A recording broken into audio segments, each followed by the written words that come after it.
बिरसा क्षेत्र के बैगा आदिवासी अंचल में बच्चों की लगातार मौतों के मामले ने प्रदेश स्तर पर चिंता बढ़ा दी है।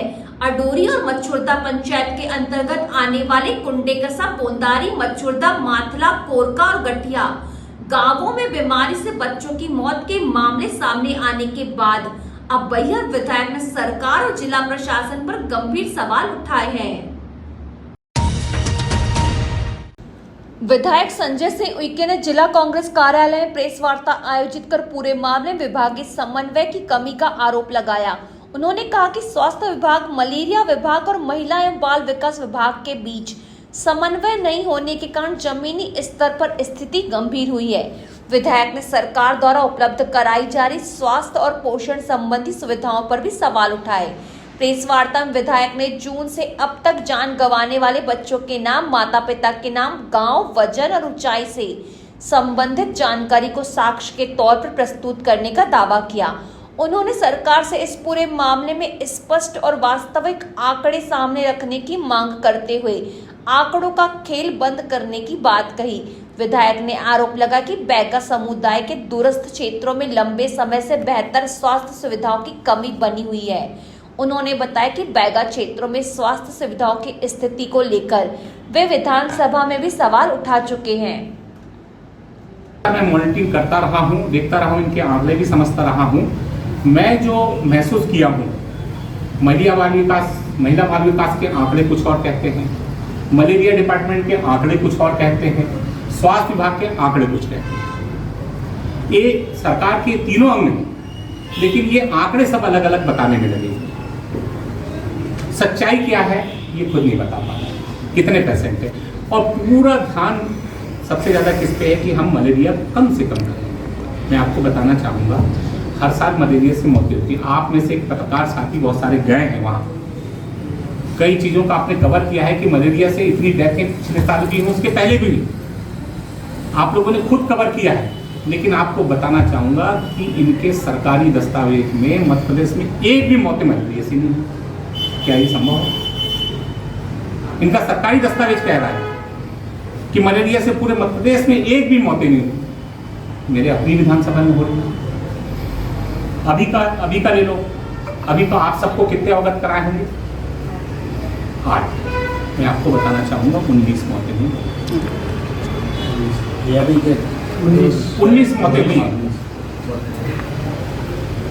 19 मौतें हुई हैं। मैं आपको विधायक संजय उइके ने बालाघाट में मलेरिया नियंत्रण को लेकर भी सवाल उठाए। उनके अनुसार मलेरिया प्रभाव के आधार पर बालाघाट वर्ष 2020 तक कैटेगरी 3 में था, जिसके बाद में कैटेगरी 1 में लाया गया।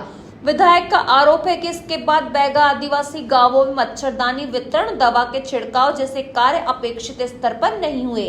उन्होंने वर्षवार मलेरिया से जुड़े आंकड़ों का हवाला देते हुए कहा कि वर्ष 2020 में बालाघाट में 574 मरीज थे। वर्ष 2021 में यह संख्या 1081 बताई गई। विधायक ने 2022, 23, 24 और 25 के आंकड़ों का भी उल्लेख करते हुए सरकार की मलेरिया नियंत्रण नीति और लक्ष्य निर्धारण पर सवाल उठाए। पहले फेज में 9 जिले थे, दूसरे फेज में 10 जिले थे। ये 19 जिलों को कैटेगरी 1 में ला दिया गया, कैटेगरी 3 से कैटेगरी 1 में ला दिया गया।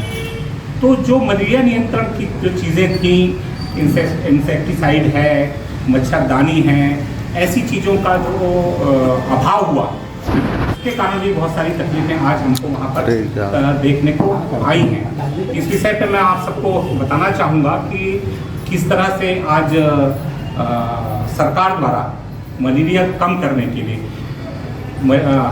जो विशेष पिछड़ी जनजाति हैं, जहाँ ये घटनाएँ घट रही हैं, क्योंकि उनको विशेष पिछड़ी जनजाति का दर्जा इसलिए दिया गया है कि वो आर्थिक रूप से, सामाजिक रूप से और शैक्षणिक रूप से पिछड़े हुए लोग हैं और अति पिछड़े हुए लोग हैं। इसलिए उनको कॉन्स्टिट्यूशन में विशेष पिछड़ी जनजाति का दर्जा दिया गया है। जहां आप सड़क तो पहुंच गई, बिजली भी पहुंच गई, पीने के लिए पानी पहुंच गया, लेकिन उनका कल्चर, हमारे ट्राइब्स का कल्चर, बैगा समाज का जो कल्चर है, पहाड़ों में और अलग अलग घर में रहना, दूर दूर रहना, ये हमारा कल्चर रहा है, ये बसावट रहा है।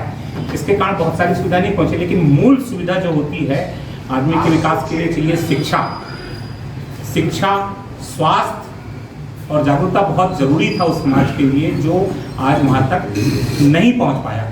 उसके कारण कुछ तकलीफें अभी हमको स्वास्थ्य सेवाओं में उठानी पड़ी है। प्रेस वार्ता में विधायक ने बच्चों और गर्भवती महिलाओं को मिलने वाले पोषण आहार को लेकर भी सरकार को घेरा। उन्होंने दावा किया कि मार्च 2026 से टेक होम राशन की सेवा बंद कर दी गई है, जिससे दूरस्थ क्षेत्रों के बच्चों और गर्भवती महिलाओं को पोषण आहार मिलने में परेशानी हो रही है। उन्होंने 2024 की कैग रिपोर्ट का हवाला देते हुए टेक होम राशन में पोषक तत्वों की उपलब्धता पर भी सवाल उठाए। इसके साथ ही पोषण आहार योजना के तहत हितग्राहियों को मिलने वाली 1500 रुपए की राशि सभी पात्र लोगों तक नहीं पहुंचने का आरोप लगाया। पोषण के कार्य कर रहे हैं तो महिला बाल विकास की जवाबदारी बनती है। अब जब आप बोल रहे हैं कि महिला बाल विकास की जवाबदारी बनती है, तो जो 0 से लेकर 3 वर्ष तक के बच्चे हैं उनको टेक होम राशन देने का है। फिर 3 से 6 साल तक के जो बच्चे हैं, जो धात्री माता है, गर्भवती माता है, उनको भी टेक होम राशन देने का कार्यक्रम पूरे मध्य प्रदेश में चल रहा है। मैं इस विषय में बताना चाहूँगा आप सबको कि ये टेक होम राशन मार्च से बंद करके मध्य प्रदेश सरकार ने रखा, जो उनको मिलना चाहिए गरीब को। टेक होम राशन जो गर्भवती माताएं हैं, बच्चों को मिलना चाहिए, ये टेक होम राशन मार्च से बंद करके रखा। दूसरी बात, अगर आपने पहले टेक होम राशन दिया है तो मैं आप सबको बताना चाहता हूं 2024 की कैग रिपोर्ट में जो टेक होम राशन है, जिसमें न्यूनतम पोषक तत्व होने चाहिए, कैग की रिपोर्ट में यह खुलासा हुआ है कि टेक होम राशन में न्यूनतम पोषक तत्व मौजूद ही नहीं। तो इसका दोष किसके ऊपर जाता है? इसका दोष सरकार के ऊपर जाता है। जो बैठे हुए लोग हैं, इसका दोष उसके ऊपर जाता है। मैं अभी जब वहाँ फील्ड पे हूँ, लगातार हूँ, तो मैं देख रहा हूँ बहुत सारे लोग आ रहे हैं, बहुत सारे अधिकारी आ रहे हैं। सबसे ज़्यादा दोष वहाँ की उनकी जीविका पे दे रहे हैं, उनके रहन सहन पे दे रहे हैं, कुपोषण की बात कह रहे हैं। भाई, उनको विशेष पिछड़ी जनजाति का दर्जा दिया ही इसलिए गया है ना कि वो अति पिछड़ी है। विधायक ने दावा किया कि कुंडेकसा में कुल 127 घरों में 85 लोगों को पोषण संबंधी राशि का लाभ मिल रहा है, जबकि बोंदारी में 105 घरों में से 65 लोग ही लाभान्वित हो रहे हैं। उन्होंने कहा कि बैगा समुदाय को संविधान में पिछड़ी जनजाति का दर्जा प्राप्त है और उनके सामाजिक, शैक्षणिक एवं स्वास्थ्य विकास की जिम्मेदारी सरकार की है। विधायक ने आरोप लगाया कि इन क्षेत्रों में लोगों को पर्याप्त स्वास्थ्य सुविधाएं नहीं मिल पा रही है। विधायक ने मौजूदा बीमारी के लिए बैगा समुदाय के रहन सहन और जीवन शैली को जिम्मेदार ठहराए जाने पर भी आपत्ति जताई। उन्होंने कहा कि इस तरह की बातों से वास्तविक प्रशासनिक और स्वास्थ्य संबंधी कमियों से ध्यान भटक सकता है।